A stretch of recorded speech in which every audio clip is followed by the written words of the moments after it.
ইরানের সাথে শান্তি চুক্তি করার পর নিজের ক্ষমতার কোনো সীমা নেই বলে মনে করছেন আমেরিকার প্রেসিডেন্ট ডোনাল্ড ট্রাম্প।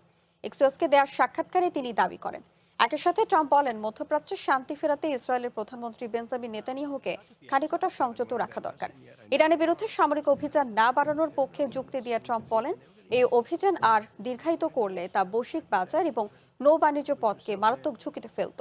ট্রাম্প দাবি করেন, তার সামরিক পদক্ষেপের কারণেই ইরানের বিমান ও নৌবাহিনী পুরোপুরি ধ্বংস হয়ে গেছে।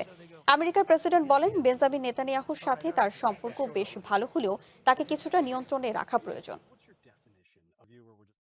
Then put a new group in there, very good, but আমার ক্ষমতার আসলে কোনো সীমা নেই। আমি ইরানের বিমান বাহিনীকে পুরোপুরি ধ্বংস করে দিয়েছি।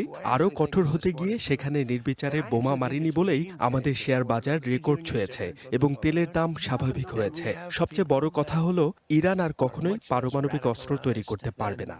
ডোনাল্ড ট্রাম্প না থাকলে ইসরায়েল মানচিত্র থেকে মুছে যেত। বেঞ্জামিন নেতানিয়াহুর সাথে আমার সম্পর্ক খুবই ভালো, তবে তাদের খানিকটা সংযত রাখতে হবে is if I আমাদের। go in there for another 2 or 3 weeks and continue